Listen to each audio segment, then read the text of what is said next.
All right, today we're going to be working with Final Cut. We're going to review 9.4, Performing Editing and Archival Techniques. And today we're going to focus just on the editing techniques. These are items that will appear on the CTE state assessment at the end of your third year. So the first and very simple one that you guys have used before are lower thirds. These are graphics obviously used to identify who is talking. As a reminder where they're located at, in Final Cut there's a little T icon here. You're going to click on that, and then down at the bottom is lower thirds. Now I recommend you use one similar to that I did that has some kind of background on it. Some lower thirds are a little bit harder to read if they do not have a background. Like this one here, it's a little bit harder to read because there's no background. As it gets more and more, it's a little bit easier, but I generally prefer the ones with the background on them. Everybody can read it, there's no question about it. Next is graphics and generator folders. First, this is bars and tone. Okay, what bars and tones is used for is to calibrate equipment when you give the file to someone else to play. So if you made a commercial and Cox Cable was going to play it, you would put bars and tone in front of your project, and that would help them calibrate their system to play your video correctly. Most editors have bars and tones in the editor. Because Final Cut is what's called a prosumer, meaning it's not quite professional but not quite consumer, it actually does not have bars and tones. I downloaded this one off of YouTube. Your generators right here, this is where all this generated, solid color mats and bars and tones would be found in most editing software. We use custom a lot. Custom will allow you to, once custom's down here, you go up to the top here, you can actually pick the color you want. So if you've ever wanted to put a, green's a bad color, but plain white, you can put a plain white behind someone, or maybe Mountain View blue and red, or something along those lines. So that's where the solid mat, textiles, and bars are located at, all in this generators folder, and it even says generators browser. Next, boom mics. So a boom mic, like in this picture here, is used to help obviously record the audio. A good boom mic operator will keep his boom mic out of the shots. But sometimes, in this example here, you could barely see that the boom mic got a little bit in the shot. The best way to fix that is just to scale the clip. So in Transform, there's actually just scale right here, and you click and drag just a little bit, and now the boom mic is gone. You have to be careful because if you scale too much, more than I'd say 5 or 6%, it's going to start becoming noticeable. Definitely at 20 or 15%, it is extremely noticeable. But 4 or 5%, most viewers won't be able to tell that you zoomed it in just a little bit. Next is J and L cuts. So we have a scene here of our female character waking up. She goes against the wall, then the next cut she gets up and walks forward over the dead bodies. So rather than just a cut like so,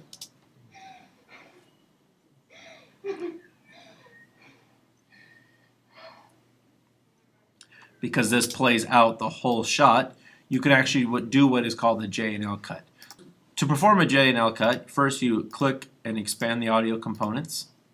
We're going to do an L cut first. I will drag the clip a little bit shorter so we'll be able to hear her panting underneath this shot here.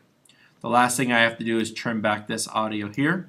So now I see this video clip, it cuts to this clip, but I can still hear the audio from the original.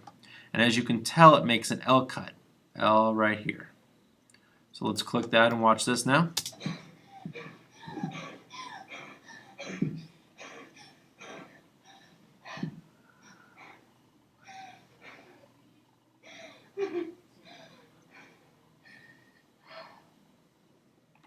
It's just a little way of bringing your scenes closer together. You see it a lot when people talk on the phone.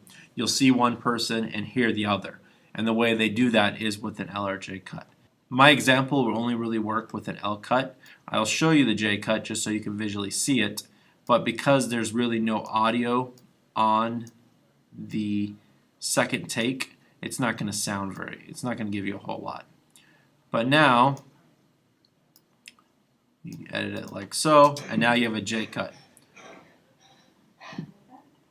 But it doesn't make a whole lot of sense because the second take doesn't have good audio. But you can see how now it forms a J like so. The last thing is jump cuts. Jump cuts we've talked about before, but here's an example of several. Team really needs to work together. Cross country is an individual sport, but it's also a team sport. Not only does it help you stay mentally focused, but it also helps kind of intimidate the opposing teams as well, because it's not just running, it's taking care of yourself. Okay, so as we saw in the background, several kids just magically disappear. Our interviewer coach here, Coach B, he magically moves between each shot, and it's because I had to cut certain parts out. I pulled out all the good parts of his interview. The problem with jump cuts is it can be very jarring for the viewer.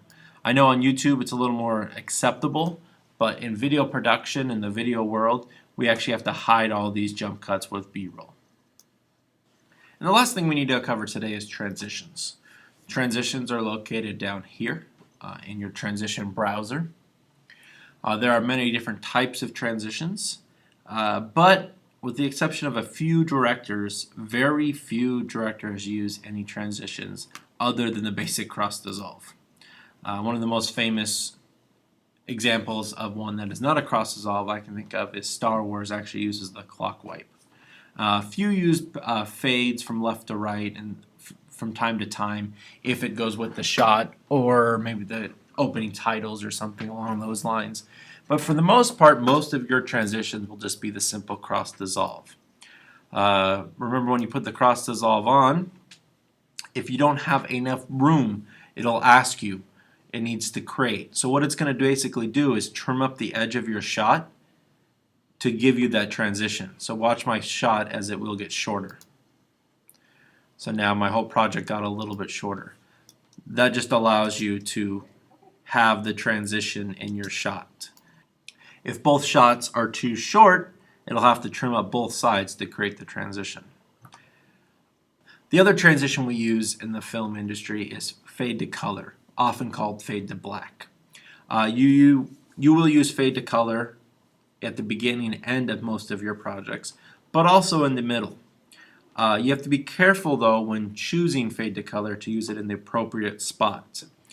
I have a shot here of two shots that go together, shaking the desk and then the behind shot. And I'm going to put the fade to color between this and you'll see how weird it looks.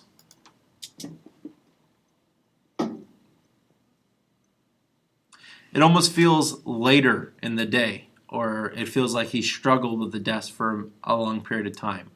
So if you were going for that, it fits, but how this scene is edited together, this shot needs to go right after it. So you have to be very careful of when you use your transitions and what you use your transitions for.